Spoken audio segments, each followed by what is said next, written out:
Yo,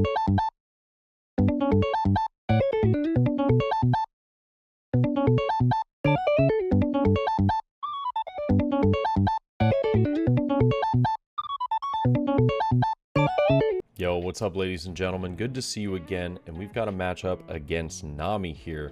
My man Anthony brought out the heat. He said, "Hey, what are you gonna do? I got this deck that you play differently." You know what I mean? I'm like, all right. Well, I'm excited because I love that a lot of people from my locals have been playing so many different decks, and it's kind of allowed, you know, like all of us to get a bunch of different, you know, experience and matchups with so many different leaders. And this is one of those that I felt like I never really had a bad matchup against Nami with most of the decks that I played, and so I assumed that it would be relatively similar for Uta, but Anthony is a very good player, and so that does change up things quite a bit. And now he is going to get the buggy search, does pick up that Mr. Dawes Bones.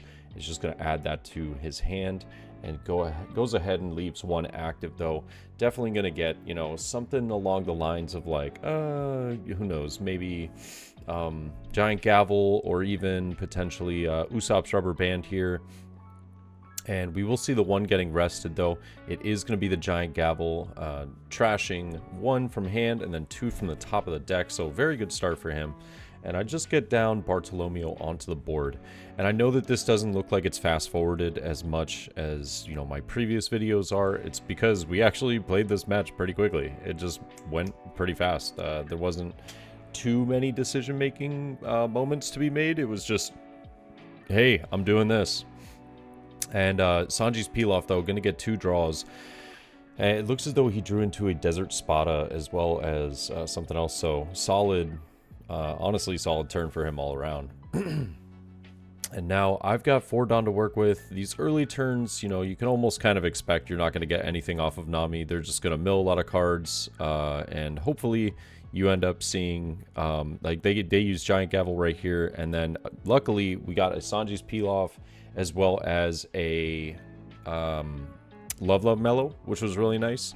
Getting those cards out of my opponent's, like, you know, potential pool of cards in hand is actually extremely useful. Swinging like 5 into Nami is kind of like the sweet spot in a lot of, you know, a lot of these matches.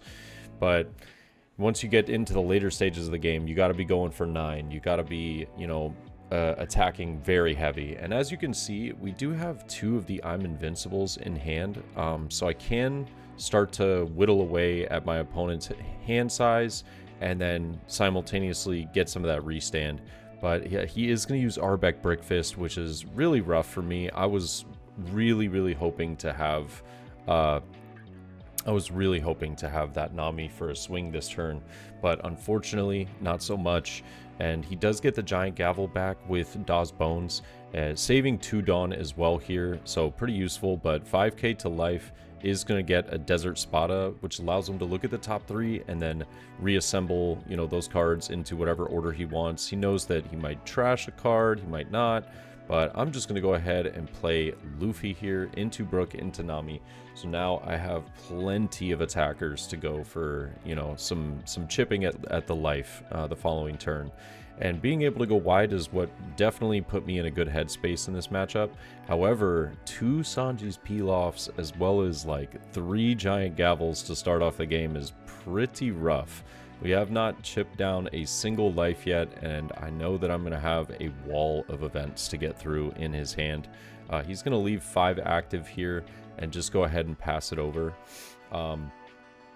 Yeah, like I said, I do have multiple attacks. However, I am a little nervous. So I'm going to go 5 here, and I honestly am not the biggest fan that I'm doing this. I end up using the Nami search, and I don't really think that I should have been using that in this, I don't know, in this stage of the game. I really think that I should just be prioritizing all Dawn to either playing my 5th character or just going pretty hard. But Impel down All-Stars in life is going to be pretty massive for him. He does get to draw 2, and then also a really nice gavel right there, getting, you know, 2 Dawes Bones, which is a slightly unfortunate for him, but at the same time, like, he didn't have to lose out on any events. It was just some characters from the hand, and Dawes Bones, though, could have ended up getting him one of those events back, potentially. And I'm just thinking of numbers that I need to be going here. I am just going to go 9 and probably just 10 with Luffy. I don't think I would have hated playing down a 5th character this turn, but I guess I'd decide against it. I want to get him within range and then be able to use my I'm Invincibles in the following turns.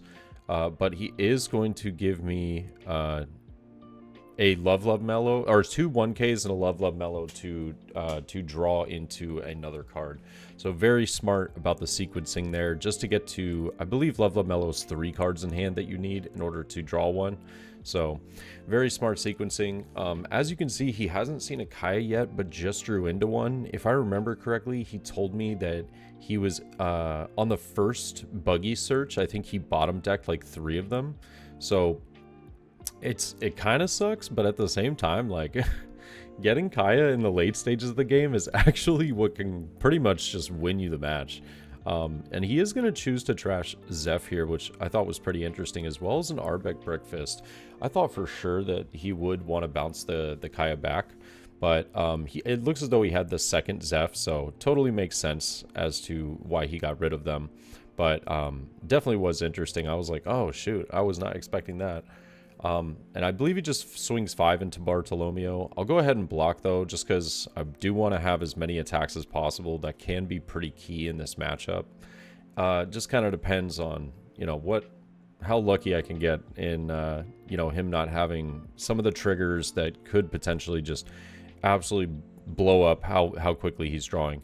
And I choose to use Bonnie here. I absolutely hate it. I hate it. I hate it. Looking back at it, I'm not a fan. I was trying to find Kid because I wanted to get like a larger swing onto the board, but I just wasted 2 Dawn here that I could have prioritized onto like attacking with Bartolomeo, or potentially using 2 to play out, you know, a 5th character or something like that.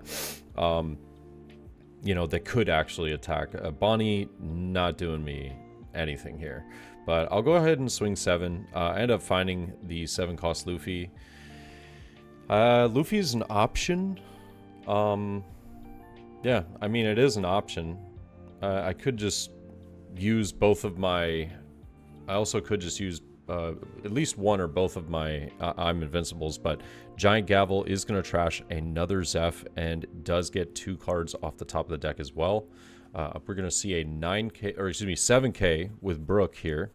I still have 2 Dawn left. This could be 5 with Bartolomeo. But he is going to get Usopp's Rubber Band, which I believe is draw 1, trash 1, and then a 7K with Brook. I think it would have been better to go 2 5s here.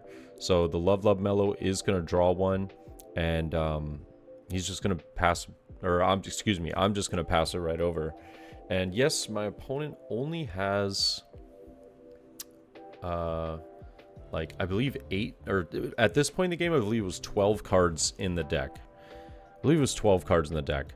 He does choose to take this 7, though. Am I crazy? I thought he... Oh, no, this was a 9. I see. This was a 9. Excuse me. There was a 7 with Brook, a 9 with Luffy. And so the 9 with Luffy, he used the Love Beam to draw 1, but then he chose to take the life. And now getting the Kaya, which draws into another Kaya, really massive here. Trashing the Impel down All-Stars, which is useless for him, as well as the Deathwink.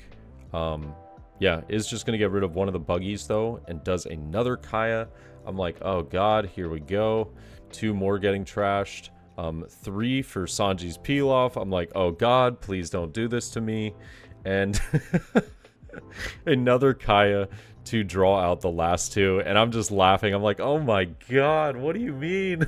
It's like 3 Kayas to finish out the game is so rough. But honestly, Super fun match. I think Anthony played exceptionally well. It was a little unfortunate that the 3 Kayas got bottom decked because of the initial buggy search at the beginning of the match. However, it ended up working out to his benefit, if I'm being honest. And being able to use 3 Sanji's Pilafs in one match as Nami is like a dream come true. So really, you know, superb hand that game, but really fun overall. I thought this was a great match. Wanted to showcase it. Nami obviously has some strengths. I obviously made some mistakes, but that's why I post these videos, because we can always learn from them.